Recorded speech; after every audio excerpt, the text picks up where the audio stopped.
Hi everyone, welcome back. I hope you're all doing well. So today's case, it's about catfishing and it is a roller coaster. It is so confusing at times. And today's case takes place back in 2005 when a 45-year-old man called Thomas Montgomery went onto an online gaming website, and then a part of that website, there was kind of like a chat room element to it. And he was going into these chat rooms, making a lot of friends, when all of a sudden he started getting messages from a user whose username was Tall Hot Blonde. And this chance encounter would change everything. And that is because the user behind Tall Hot Blonde was a 17-year-old girl. Yeah, you heard that right. I have just told you that Thomas Montgomery is 45 years old, and he's now talking to a 17-year-old girl online. Yeah, creepy. However, Thomas decided that he didn't want to come clean about his true identity. He didn't want to tell Tall Hot Blonde that he was 45 years old. No, that would put her off, of course. So he decided that he was going to catfish her. However, what I will say about today's case is not all is as it seems. Because about halfway through this case, there is another huge twist. When I found out who she was, I was shocked.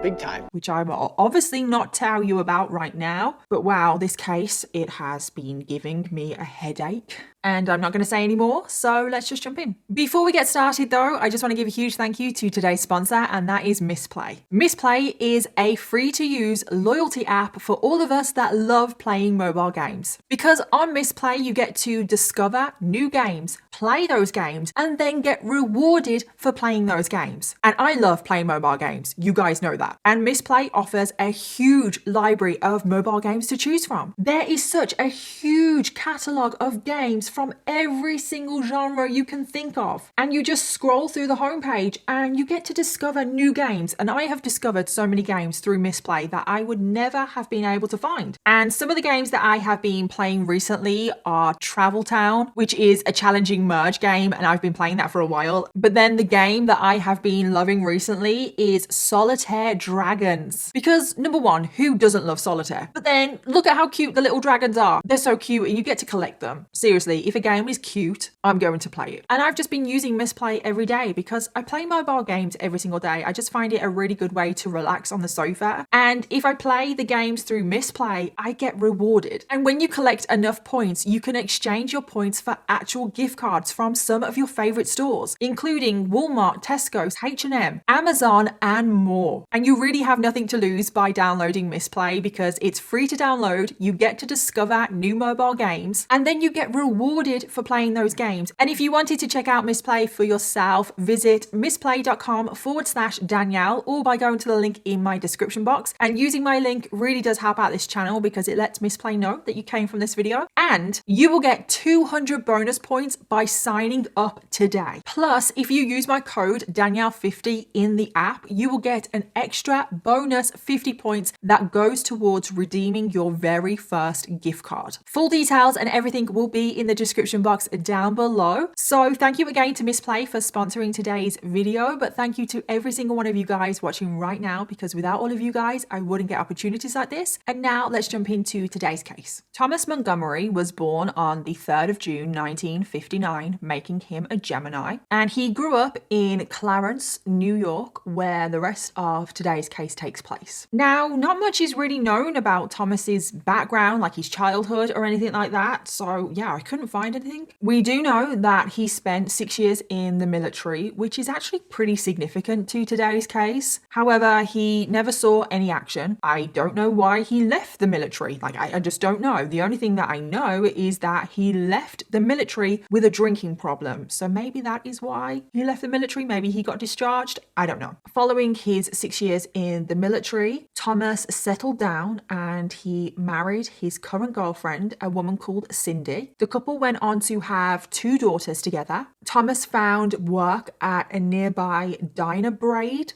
I think that is how you pronounce it, a diner braid factory. And that was Thomas's life. He had an amazing wife, amazing daughters, a really good job. He lived in a nice house, nice neighborhood, and everything just seemed to be going great for Thomas. And then we skip forward to 2005 because there's literally nothing to know about Thomas's life until 2005. And at this point, Thomas is currently 45 years old. He was still married to his wife, Cindy. His two daughters were now aged 12 and 14. He still worked at the same factory, which he had been working at for like 12 years at this point, I think. And Thomas was completely bored with his life. I don't think he hated his life, but he was just bored about how repetitive it was. Every single day, he just did the same thing. It was like Groundhog Day. He got up every single morning. He went to work at the factory, which he worked at for 8 hours. He then came home. He walked the family dog. He took his daughters to whatever after school activity they had on that day. They would eat dinner as a family. They would go to bed. And then the next day, it would be the same. He felt like he was stuck in a dead-end job. He felt like he had no excitement in his life. He had nothing to look forward to. But he also felt like he didn't love his wife anymore. There was no spark in their marriage anymore. He didn't have fun with his wife anymore. Thomas and Cindy, they barely even spoke. And that is because Thomas said that he just didn't know what to talk to his wife about. It's almost like they had nothing in common anymore. And then on top of this, Thomas was also impotent. So he could also no longer be intimate with his wife. And Thomas was just completely fed up, fed up completely with every single aspect of his life. And instead of maybe being a grown-up and actually communicating with his wife about these things, Thomas felt like he didn't want to talk to his wife, didn't want to even try and make things better in his life. I don't know, maybe pick up a hobby, create some of his own excitement in life. No. He didn't want to do any of that. He turned to strangers on the internet. And I will just say that his intention behind turning to strangers on the internet was not innocent. So it is now 2005, and this is when the internet really was exploding. At this point, MySpace was massive. Facebook had only just started, so it wasn't really that popular. MySpace was the place to be, and internet chat rooms as well. And this is when Thomas decided to log on to a website called Pogo.com. And Pogo.com was basically just a free online gaming website that also had a chat room element. So you could play whatever games, they had a lot of games on there, and you could chat with other users as you were playing. And you could play games like poker, solitaire, Texas Hold'em, blackjack, Monopoly, all those kinds of games. And Thomas started to log on to Pogo.com every single night after he got home from work. He felt like it was kind of an escape for him. He was able to enter this online world and escape his boring life. He started playing his favorite game, which was Texas Hold'em, and he became obsessed with the online gaming world. It pretty much became the one thing that he lived for. He looked forward to getting home from work just so he could log on to play online games. And I'm not saying that there's anything wrong with that. I'm not. But it's like, you have 2 children. He was putting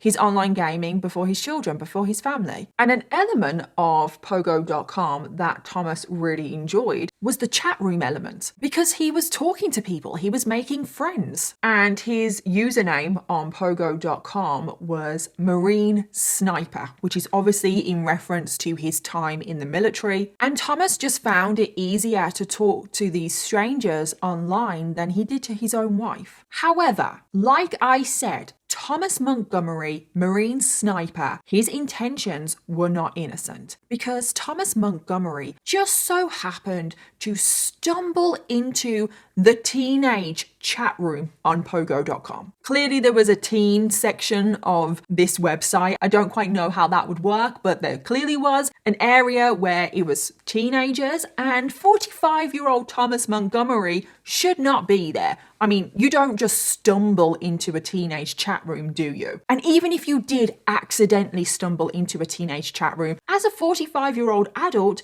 you should have thought, maybe I should go. But Thomas didn't. No. Because when Thomas was in this teenage chat room, he started receiving messages from other teenagers. And it made Thomas feel young again. He felt excitement in his life again. And I'm just like, creep. And whilst he was in this teenage chat room, he received a message from a user that would change everything. Because Thomas received a message from a user with the username Tall Hot Blonde, and this immediately piqued Thomas's interest. So Tall Hot Blonde introduced themselves to Thomas and said that their name was Jessie and that they were a 17-year-old girl. She was a high school senior. And I'm like, no. Remember, Thomas is 45. So Jessie asks Marine Sniper, remember that is his username, who he is, how old he is. Now, does Thomas Montgomery come clean and actually say the truth, that he is a 45-year-old creep? Does he say that he's actually 27 years older than her, that he is old enough to be her father? No.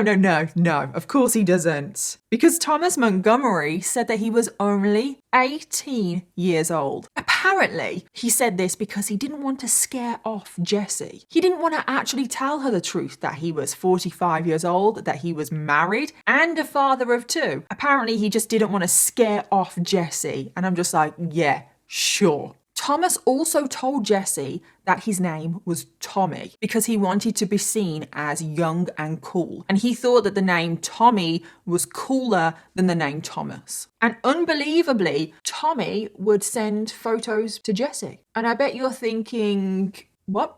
But Tommy is actually 45 years old. How is he sending photos? Well, Thomas actually dug out old photos of himself from his time in the military, and he sent those photos over to Jessie, pretending that that was him currently. So Jessie thinks that she's talking to Marine Sniper, who is 18-year-old Tommy. And they start chatting. They start to get to know one another. Jessie tells Tommy that she is living at home with her parents. Of course she is, because she's a high school student, and her parents are Tim and Mary Sheila. She has a brother called Tim. She says that she is on her high school softball team. She likes basketball, hanging out with her friends, and she just talks about all of her interests, which are typical teenage interests. And obviously Jessie wants to get to know Tommy. So Thomas, wanting to keep up his fake identity, his name and his age and everything, creates a fake persona for himself. He tells Jessie that he is 18 years old, that he is currently a Marine, which is why his username is Marine Sniper. And obviously he was a Marine, but that was a very long time ago. But then he exaggerates a little bit more and he says that he is a black belt in karate, which is not true. And he has bullet scars on his shoulder and his right leg, which again is not true. I think he just told Jessie that because he wanted to seem macho, like, oh look, I'm a Marine, I've seen action. Like, I just don't know what he was thinking. And then Tommy started to describe to Jessie what he looked like, and I'm sorry, this made me chuckle. So he said that he was 6'2", that he had a head full of thick red hair, that he weighed 190 pounds, and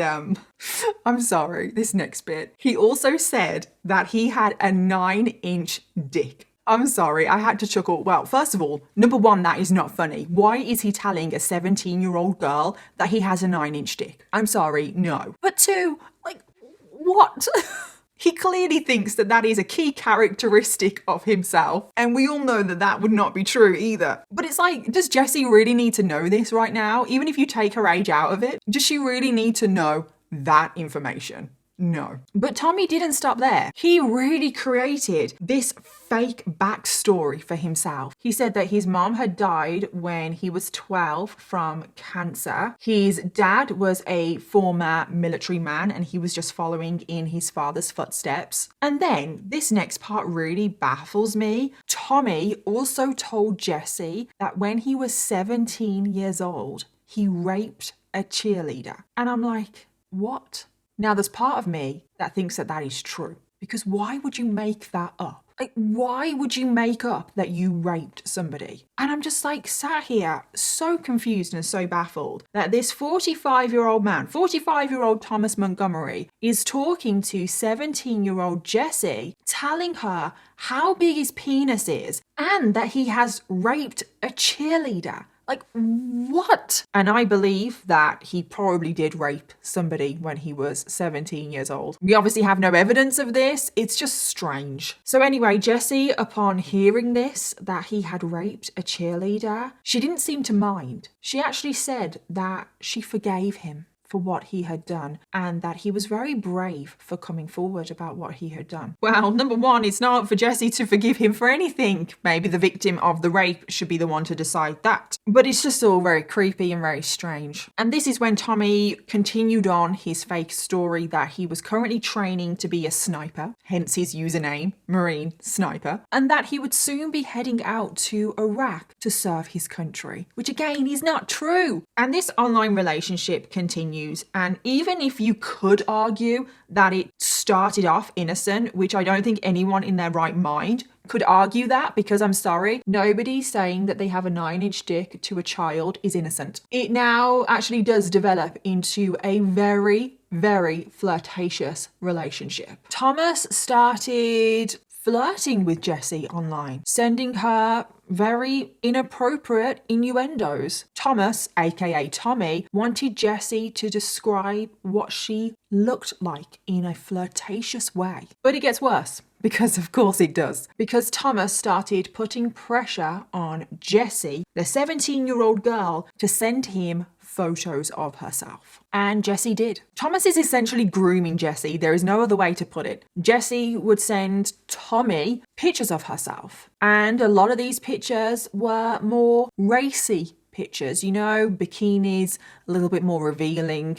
underwear. And Thomas was absolutely loving this. This is the kind of excitement that he wanted in his life. To take advantage of a young, vulnerable girl online, manipulate and pressure her into sending him inappropriate photos of herself so he could get his kicks, because we all know what he was probably doing at that computer. I mean, actually, he's impotent. Maybe he wasn't impotent anymore, who knows? But it just makes me sick to my stomach. And what just gets me, like, I can't believe this, is that the two of them exchanged numbers and they started talking to one another on the phone every single day. And again, I'm just like, how? How did Jessie not realize that she was talking to an older man? They also started sending love letters to one another. However, there was a problem with this because their online relationship had been going on for a few months at this point, and Tommy was supposed to be in Iraq. The problem is that Tommy was not actually in Iraq because Thomas was in New York. Well, Tommy had a solution for this. Tommy said that Jessie wouldn't be able to send him letters to Iraq. So instead, Jessie must address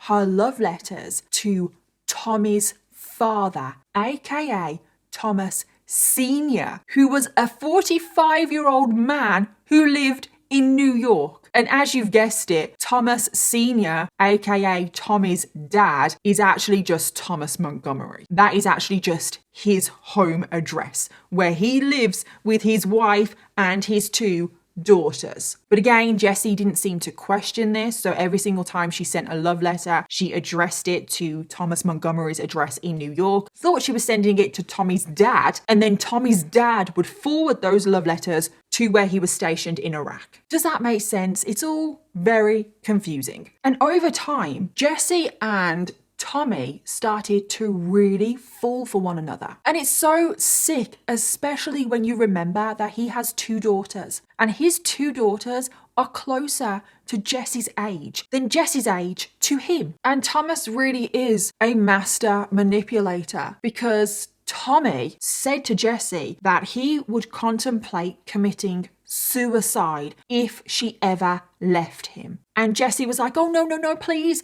don't commit suicide. I'll stay with you. I want to be in this relationship. And it was just a manipulation tactic. And they continued sending love letters back and forth to one another. And this is when Tommy's love letters started to become more and more extreme. He started pouring his heart out in these love letters to Jessie. And I actually have an example of one of the love letters that he sent, and I'm going to read it out to you, and it's just absolutely unbelievable. Because the letter said, quote, "My dearest, sweetest Jessie, honey, I love everything you gave me for Christmas, but the one I cherish the most is your love. I haven't heard I love you from anyone but my family at Christmas time. Sometimes I was even forgotten. Baby, I am so excited about running with you. I want you in my life now, tomorrow, and forever. You mean everything to me, honey. Without you in my life, I am nothing. You give me the reason to keep on going." And I'm sorry, I've just got to pause for a second there. Thomas, you have 2 children. Shouldn't they be a really significant reason why you keep going? Yeah, I'll just leave that there. Back to the letter. "You are very much stuck with me, honey. I'm not leaving, and only you hold the key to let me go. No one else will ever make me leave you. I will fight them to the death, baby." And side note, this is very chilling given what goes on later on in this case. And then Tommy finishes the letter by saying, quote, "Remember our motto, always and forever, honey. I love you, Jessica, Blair, Sheila, in brackets, Montgomery. Can't wait to be with you. Then it will only be us. I love you, Jessie. You're very sexy Marine, Tom." And I'm like, wow, first of all, how many times did he want to call her honey? And I'm just like, oh God, it makes your skin crawl, doesn't it? That he's 45 years old and he's talking like this to a 17-year-old girl. And they were actually talking about running away together, which is why in his letter he said, "Baby, I'm so excited about running with you." And it's just so creepy that he said, "I love you, Jessica, Blair, Sheila," in brackets, Montgomery, insinuating that that will be her last name at some point. And the relationship continues, and as it does continue, Thomas, aka Tommy, starts to get really possessive and controlling of Jessie. He starts to tell Jessie that she is not allowed to talk to any other men online, that she belongs to him, and if she ever betrayed him, she was a whore. And Jessie was absolutely horrified that he would even think like this. However, again, this was just another manipulation tactic from Thomas, because Jessie felt like she had to apologize for her behavior, even though she hadn't actually done anything. So to apologize for Tommy doubting her, she sent him her G-strings through the mail. Yep, you heard that right. 17-year-old Jessie is sending her underwear through the mail to a 45-year-old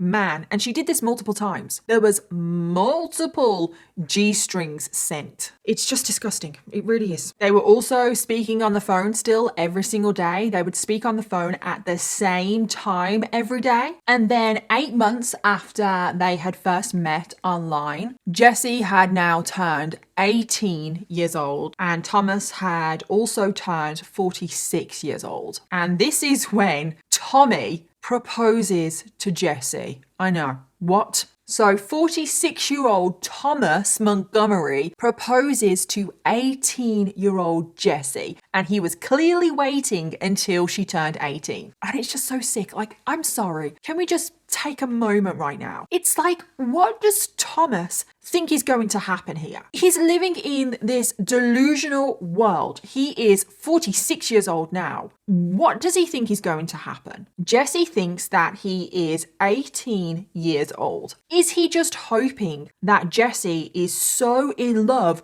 with Tommy that she won't actually care that he's not 18, he's actually 46? Like, what is his plan here? But yes, anyway, Tommy proposes to Jessie. He said that he wanted to spend forever with Jessie, forever and always, that she is the love of his life, that his future was with Jessie. And unbelievably, Jessie said yes. And they start talking about their plans for the wedding over the phone, through their love letters, through their online chat room. And they start to plan a wedding for when Tommy returns back from Iraq. What the actual hell? And right now, Thomas has everything that he wants. He finally has that excitement that he's always been searching for. He has his online girlfriend, this tall, hot blonde. And Thomas is living two different lives. He's living this online life with his secret 18-year-old girlfriend, but then he's still married. He still has 2 children. He still has a regular job. He's not a Marine. And Thomas's wife, Cindy, hasn't got a clue about this second life that he's living. But will things stay like this?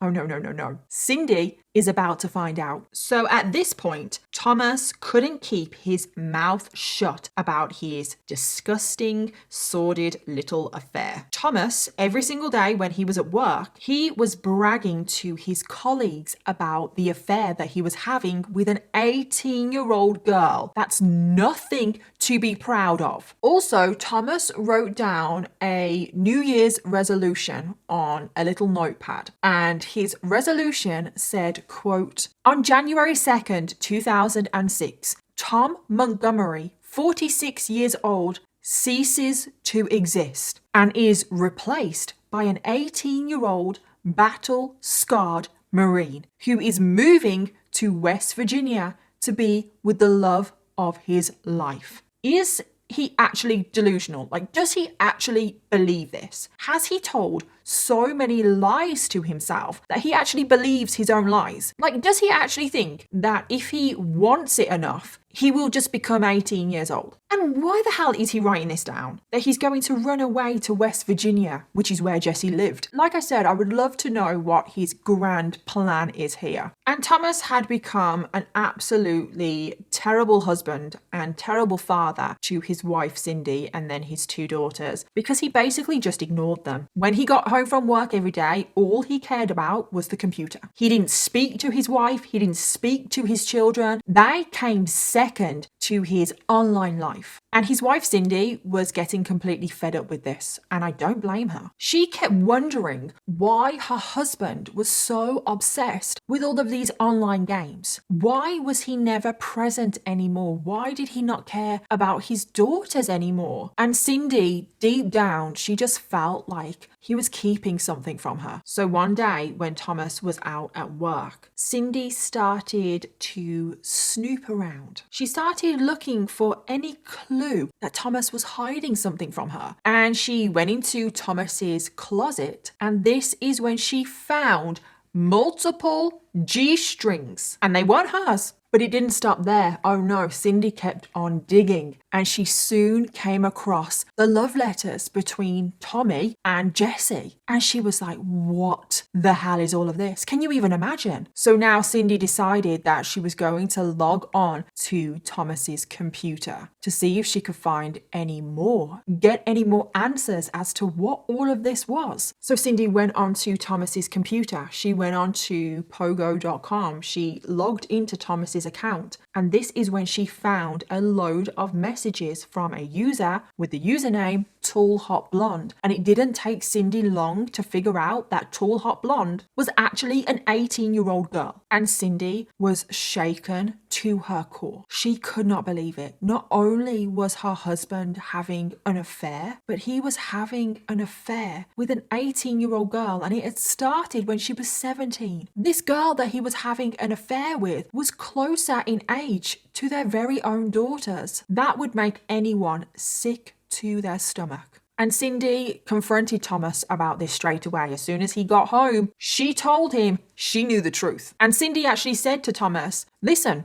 if you want to separate from me, fine. But to lie to her and her daughters and to have an affair with an 18-year-old girl was just completely unacceptable. Cindy actually said to Thomas that he needed to sleep in the basement for now, just whilst she figured everything out. So they didn't separate straight away. And Cindy was left to think about everything. And the one thing that she felt more than anything was that she felt sorry for Jesse, because Jesse was completely innocent in all of this. Jesse didn't know that Tommy, aka Thomas, was actually 46 years old, that he was married, that he had children. She was just a young, vulnerable girl who had essentially been groomed online by this creep. And Cindy, her motherly instincts kicked in, and she thought that if Jesse was her daughter, if she found her daughters in a similar situation, Cindy would hope that somebody would look out for them. So that is what Cindy wanted to do for Jesse. Cindy wasn't angry at Jesse at all. She wanted to look after her. She wanted Jesse to know who she was actually talking to online. So Cindy wrote Jesse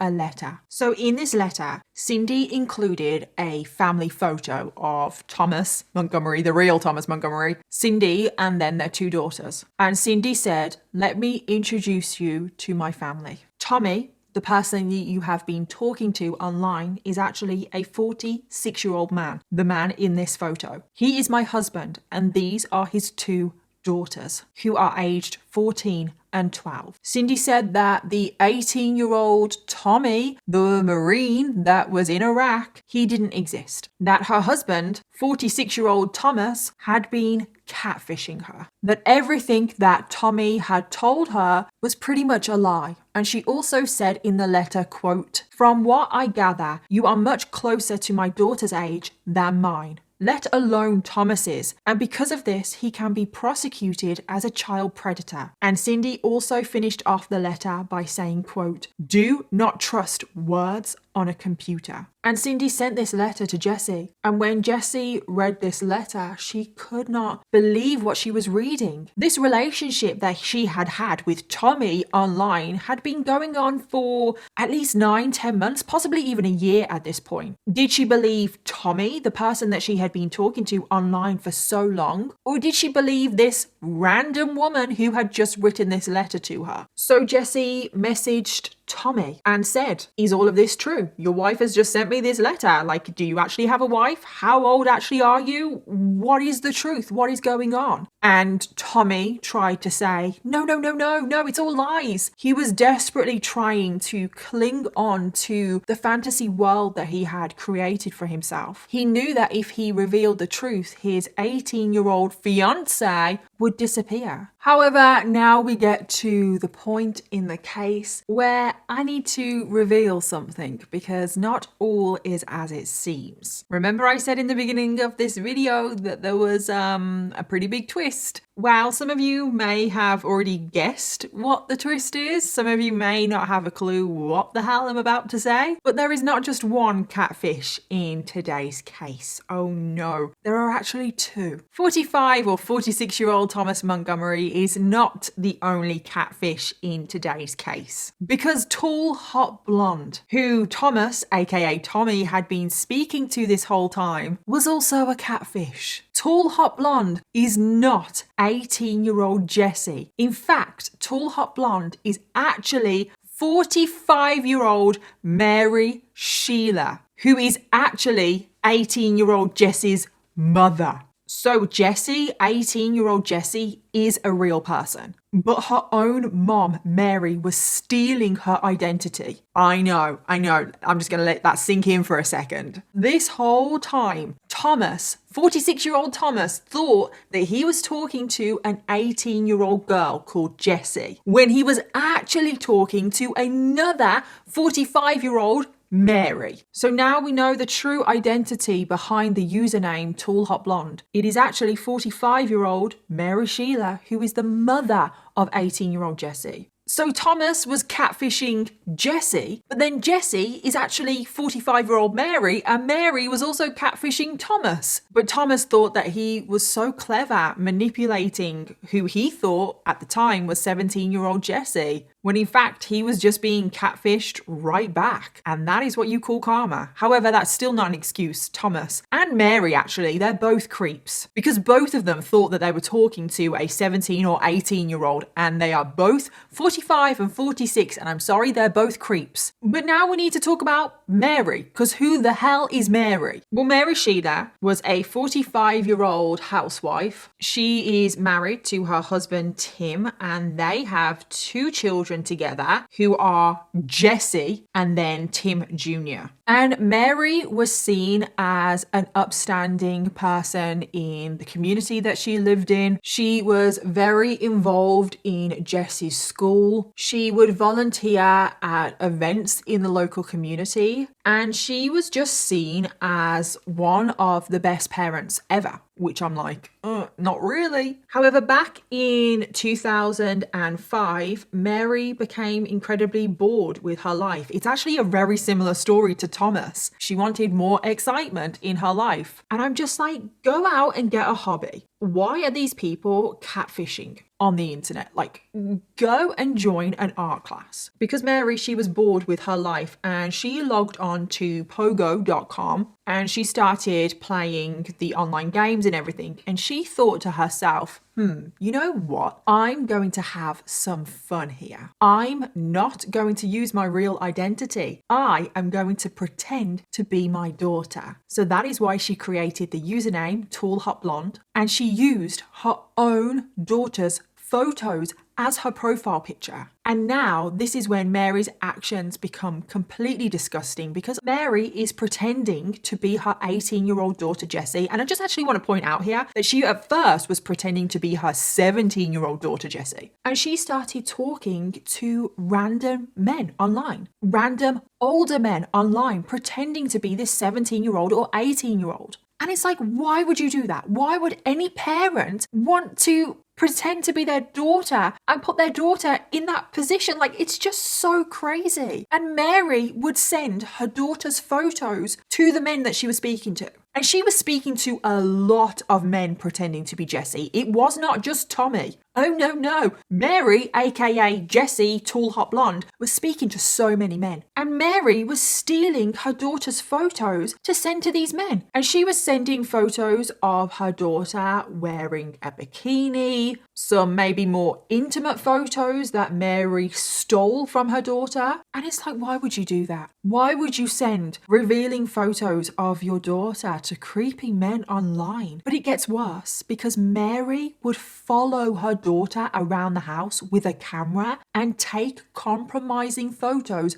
of her daughter without her daughter's consent. Now, I don't know what these photos were, but I think we can all imagine what these photos were possibly of. I mean, she was following her daughter around. Her daughter could have been getting changed in another room. Jessie could have been bending over and her mom was there with a camera. I do know that most of these photos were from behind. So Jessie had no idea that her mom was taking these photos. But then it gets worse, because there was a time when Mary got a video camera and secretly pointed it up her daughter's skirt and took a video. My God, I have no words. What kind of mother, what kind of parent does that to their own daughter? And Mary took this video up her daughter's skirt and then sent that video around the internet to creepy men. And apparently, Mary and her daughter Jessie, they were incredibly close. They were mother and daughter, but they were also best friends. And Jessie has no idea that her mom is pretending to be her on the internet and sending creepy men all of her photos. So now we know the true identity behind the username Tall Hot Blonde. And we also know the real identity behind the username Marine Sniper. And that is 46-year-old Thomas Montgomery. They are both catfishing each other.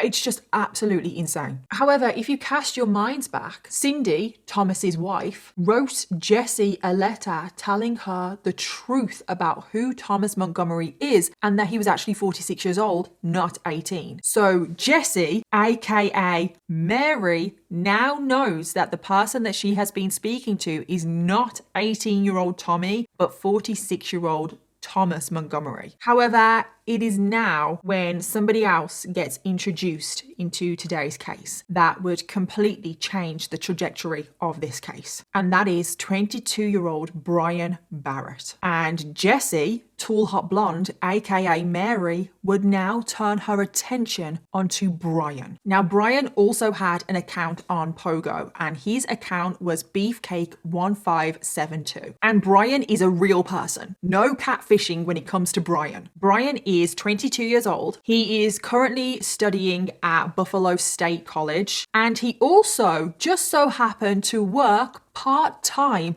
at the same factory as Thomas Montgomery, which was the Diner Braid factory. So Brian and Thomas are actually colleagues. And Brian would go on Pogo.com and play games with Thomas. And this is how Brian first met the user Tall Hot Blonde. And Brian got introduced to Tall Hot Blonde as Thomas's online girlfriend. So Brian and Tall Hot Blonde, they start talking. Tall Hot Blonde introduces herself as 18-year-old Jessie, so Mary is also now catfishing Brian. And at first, Tall Hot Blonde, Jessie, aka Mary, and Brian, they just start playing online games together on Pogo.com. However, eventually, Jessie confides in Brian. They grow quite close online, and Jessie comes clean to Brian that Thomas has been catfishing her and that she's heartbroken. She feels betrayed by Tommy, aka Thomas Montgomery.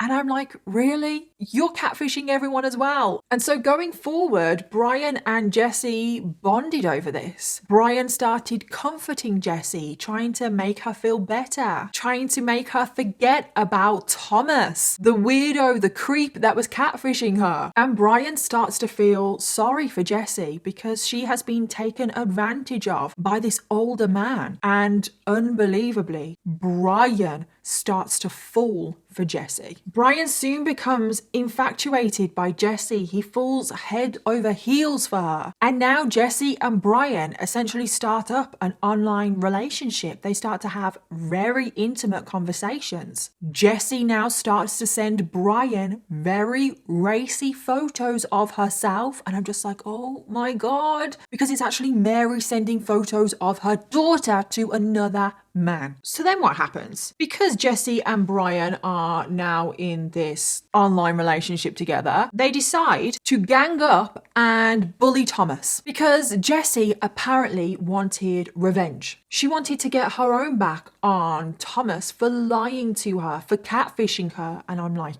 really? You're doing the same thing. So now Jessie, aka Mary, and Brian would go into public forums on like Pogo.com and other online gaming sites, and they started calling Thomas a child predator. They started saying all of these things about Thomas, that he was a danger, that he was catfishing young girls. And Brian and Jessie started to say in these public forums that Tommy, Marine Sniper, had groomed Jessie. And Thomas started getting suspended from online gaming sites. His account was suspended and shut down because he was seen as a danger. His online reputation was now tarnished. And I'm sorry, I don't feel sorry for him at all. But it wasn't just his online relationship that got tarnished, because Brian, remember that they worked together, Brian was now going into work and telling everyone at their workplace that Thomas was a creepy predator. So now Thomas's reputation at work was also tarnished. His wife Cindy still wasn't talking to him. He was still in the basement. His two daughters had also found out and they weren't talking to him either. Thomas was also banned from school events because the other parents found out what he had done and they didn't want him around their children. And Thomas just felt like all of this wasn't fair. His life had been completely destroyed. But not just that, the 18-year-old Jessie, the love of his life, had also turned her back on him. And apparently now Thomas Montgomery was actually contemplating suicide. However, this would all soon change because 18-year-old Jessie would soon appear back in his life. Out of the blue, Tall Hot Blonde, aka Jessie, aka Mary, messaged Marine Sniper. Even though she was now in a relationship with Brian, Tall Hot Blonde said that she still ached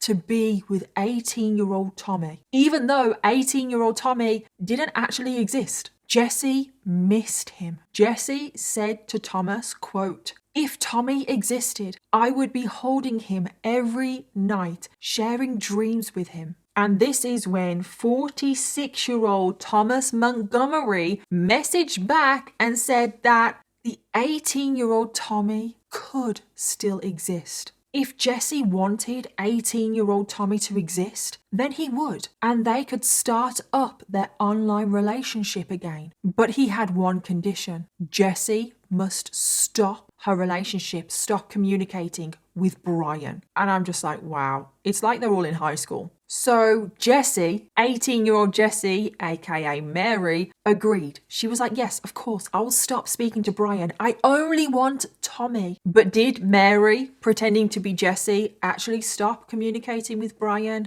No, because now this is the beginning of a very messy catfishing love triangle. And this is when Mary, pretending to be Jessie, took both of her relationships with Thomas and Brian to the next level, because she now began to have very graphic cyber sex with both of them. And I have some of the examples here for you, and I'm just going to warn you now, it gets graphic. And it makes me very, very uncomfortable, especially when I remember that it is Mary, 46-year-old Mary, pretending to be her 18-year-old daughter, and she's saying all of these things. And I just want you to remember that, because the conversations would start by Jessie, Mary, saying, "What are you doing?" And Brian would reply, "Staring at your pics." And Jessie would reply and say, "What were you thinking?" To which Brian replies, "How bad I want to hold you."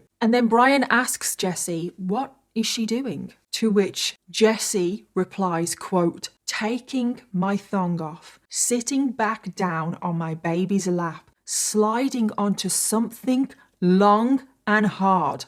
And Brian says, "Are you getting close, baby?" To which Jessie replies, "Yeah, are you?" No.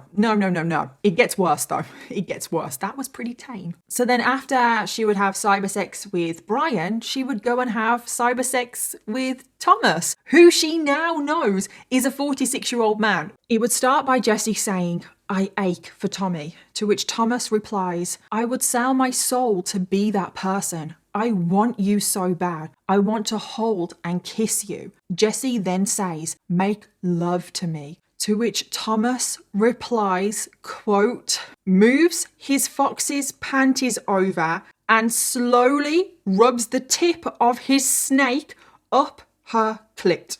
To which Jessie replies, God, I can't take this seriously. This is just, no. And then Tommy says, quote, "Slides the tip up and down and smiles at his lady." To which Jessie replies, "Slide him in, baby." But Thomas says, "Not yet, baby. I want you to beg for him like a little girl." And then Jessie responds, "Please, now." I'm sorry, I feel like I want to throw up.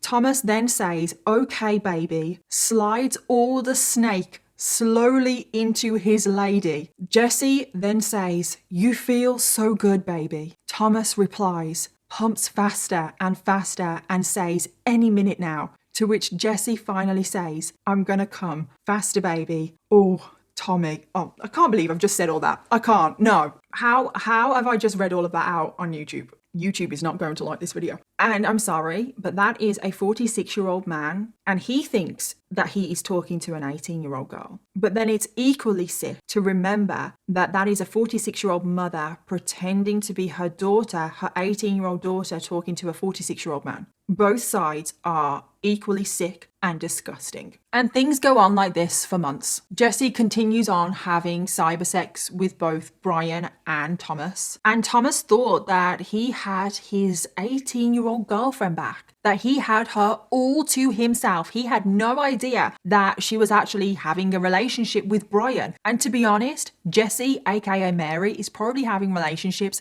with so many other men. However, in the spring of 2006, just a few months after they have rekindled their relationship, everything would change because Thomas would find out that Jessie is still in a relationship with Brian. And this all happened because, remember, Brian and Thomas, they worked together. And Brian came into work and he was talking to fellow colleagues that he was going to take a trip down to West Virginia to surprise his girlfriend, Jessie. Now, as soon as Thomas heard this, he was outraged. He was like, what do you mean, your girlfriend, Jessie? He was outraged that Brian was still talking to Jessie. And he was outraged that Brian was going to see Jessie in person before him. So Thomas, when he went home, he logged on to Pogo and he started sending so many insulting messages to Jessie, saying that he can't believe that she would choose Brian over him, that he couldn't believe that Brian was going to see her. But Jessie said that this was the first time she was hearing about this visit. And of course, Jessie, aka Mary, she's the one behind the keyboard, when she learns that Brian is going to come to West Virginia to surprise her, she starts to panic because she's not 18-year-old Jessie, she's actually 45-year-old Mary. And Mary didn't want Brian turning up and finding out her real identity and ruining everything. So this is when Jessie starts to message Brian, urging him not to come. And she messages Brian saying, quote, all you care about is having sex with me. Stay the hell away from me. And Brian was absolutely shocked about these messages because Jessie had all of a sudden just turned quite vicious towards him. However, Brian, he was a good person. He didn't want Jessie to think that all he wanted was sex. So Brian backed off and Jessie desperately tried to make amends with Tommy. Jessie messaged Tommy saying that she was ending things with Brian, that all she wanted in this world was Tommy. However, Thomas replied, quote, I'm not a fucking yo-yo you can play with. Do you get a thrill out of hurting me? Do your panties get wet when you crush my feelings for you? Why can't you just let me go if you don't want me in your life? But Jessie replies saying that all she wants is Tommy. She doesn't want Brian. And Jessie seemed to convince Tommy. So Tommy, I don't even know what to call him anymore. He forgives Jessie and they start up their relationship again. And this case, it's given me a headache right now. This is all so pathetic and petty and childish. And I just don't understand the motivations behind anyone in this case. Apart from Brian, he's the only one that's innocent in all of this and he's just been dragged into this. So even though Thomas has forgiven Jessie and they've started up their relationship again, Thomas is still full of rage. He's so angry and he takes all of his anger out on Brian because in Thomas's mind, Brian is the problem. Brian is the one standing in the way of their relationship. So he starts to send Brian a load of abusive,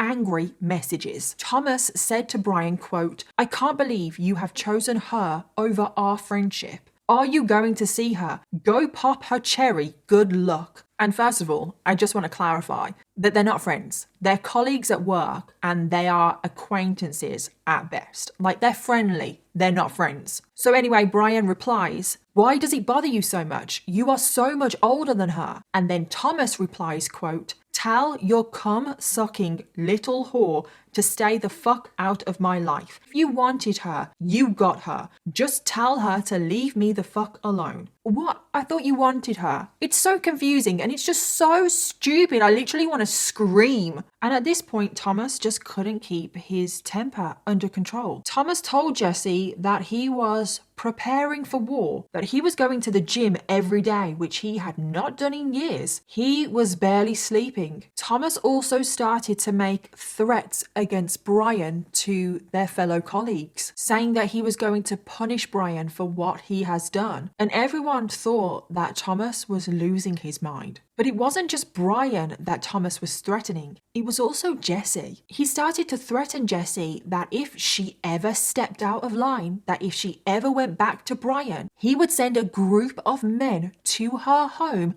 to gang rape her. And I'm like, wow, that is where your brain goes. That is what you're threatening her with. Now that, I don't know about any of you, confirms to me that maybe he did rape that cheerleader when he was 17.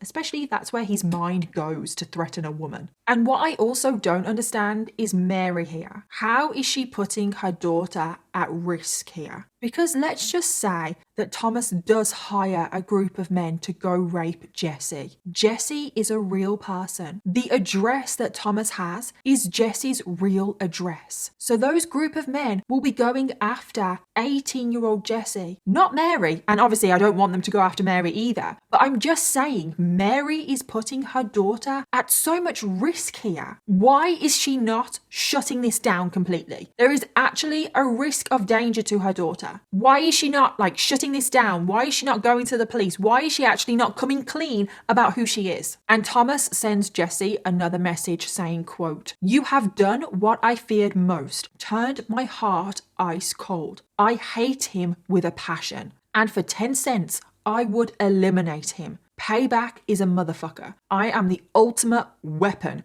I am a Marine." Which is very ominous given what is about to happen. And then Jessie responds, "What are you going to do?" Which Thomas responds, quote, "Let's just say your piece of shit boyfriend came within a pussy hair of dying. You will pay now, bitch. You better be very afraid. I told you what would happen if you and Brian got back together. Brian will pay in blood." And at this point, Jessie, aka Mary, started to panic because in her mind, she just thought that she was having a bit of fun stringing these two men along on the internet. She never thought that anyone would actually get hurt. So Jessie messages Brian saying, "Hey Brian, I just wanted to tell you that I've totally pissed Tom off. He thinks we're still together. He's threatening you. I'm scared of him, Brian." Brian responds to that message saying that he is also scared of Thomas, that he is avoiding him at work because he is being very threatening. And just the other day, Thomas tried to run over Brian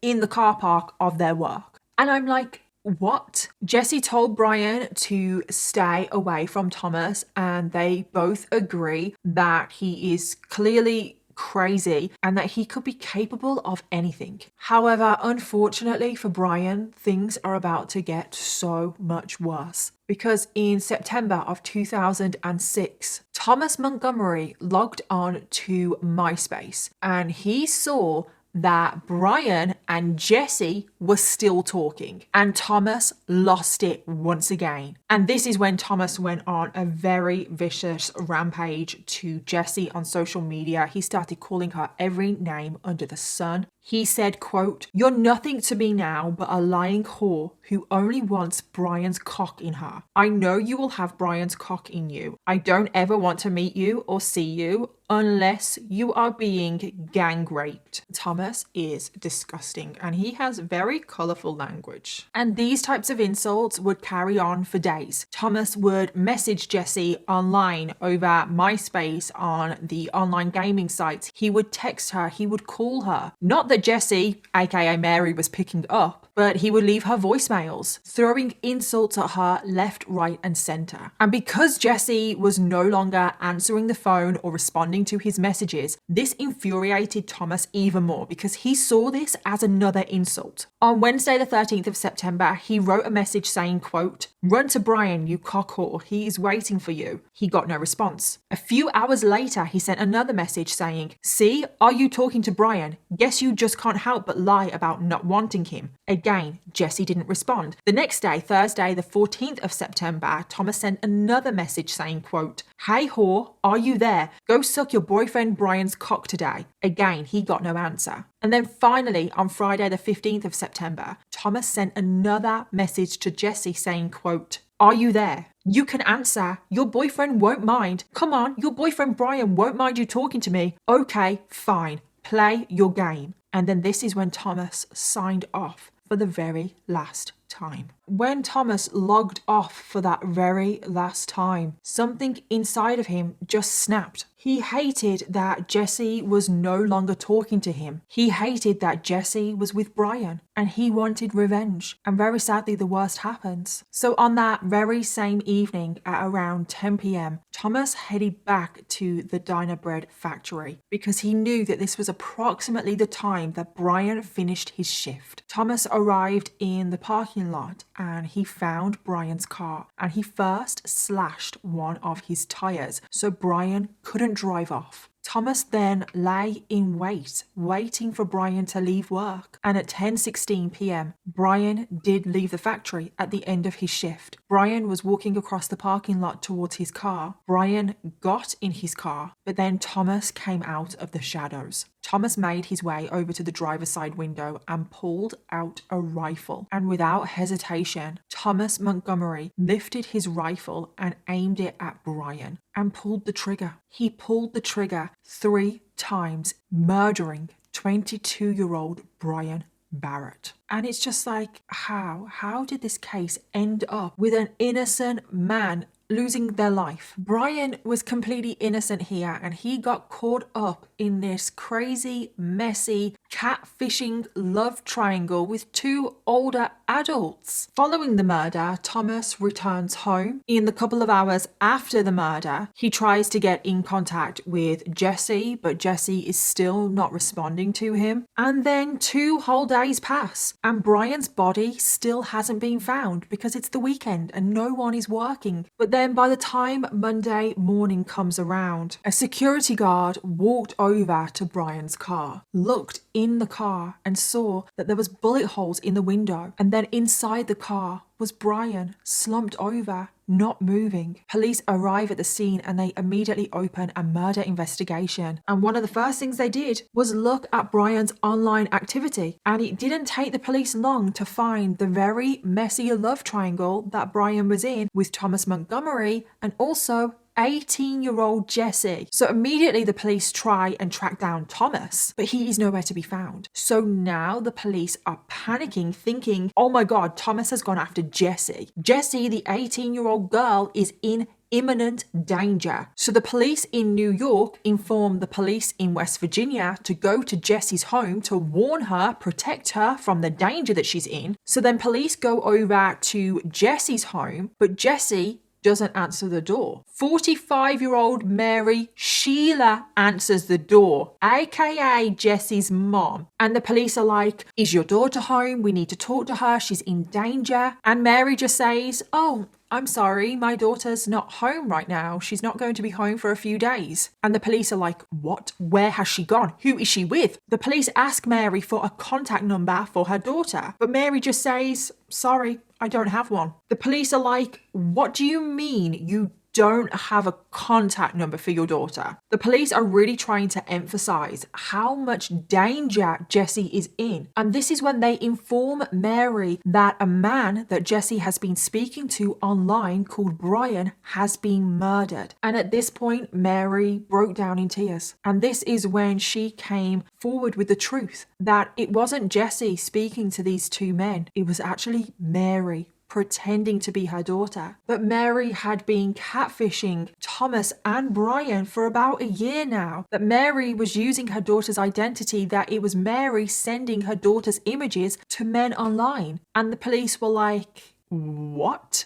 They were not expecting that. No, because I don't think anyone would be expecting a mother to be exploiting their daughter the way Mary is. So then back in New York, police have finally tracked down Thomas and they bring him in for questioning. And this is when the police start to get to the bottom of what has happened. Thomas admits that he is in a relationship with 18-year-old Jesse. Thomas still doesn't know that 18-year-old Jesse is actually 45-year-old Mary. The police know, but Thomas still doesn't. But when Thomas is confronted with Brian's murder, Thomas is insisting that he didn't do it. He didn't murder Brian. He has an alibi. He was at home with his wife, and his wife would vouch for him. So then the police call Cindy, his wife, where Thomas was he at home with her? And Cindy says, no, Thomas was not at home. He is lying. He does not have an alibi. And I'm like, wow. Good for you, Cindy. Round of applause for Cindy, please. So Thomas doesn't have an alibi, but not just that. Police discover that Thomas owns the same gun that was used in the murder. The shell casings found at the scene were covered in dog hair, the dog that belongs to Thomas. Also, cell phone data places him at the scene of the crime. And the police also found a peach pit at the scene of the crime right by Brian's car that had Thomas's DNA on it. So when Thomas was lying in wait waiting for Brian to leave the factory, he just decided to eat a peach. And of course, Thomas had a clear motive. The police could see this crazy, messy love triangle happening online, and also Thomas had made threats to Brian. So the police arrested Thomas Montgomery and charged him with first-degree murder. So now the police had to deal with Mary. They seized her computer and they went through her files, and they found hundreds of photos of her daughter in revealing clothing, in compromising positions. And it was very clear that a lot of these images were taken without Jesse's consent.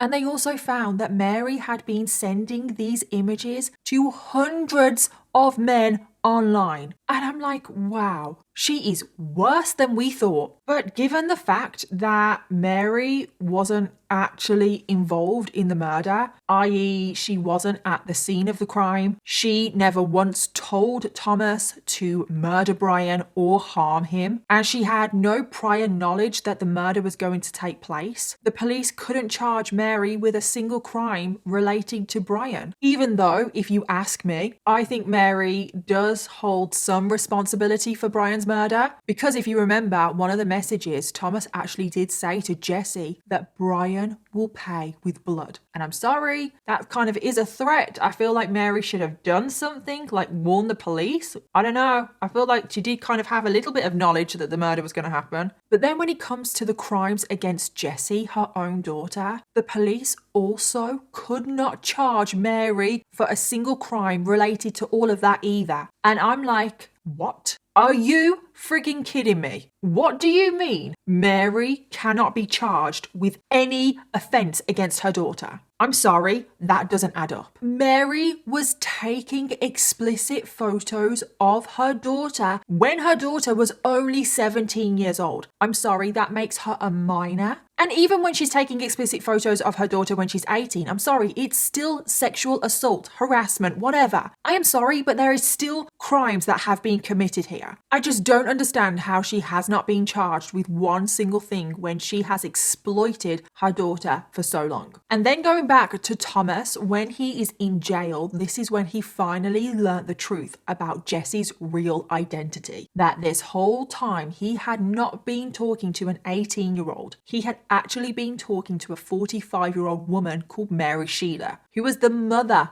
of Jesse. Jesse didn't even know he existed. And I would have loved to have seen Thomas's face when he found out this. Just for him to find out that this whole time he was also being catfished. When I found out who she was, I was shocked.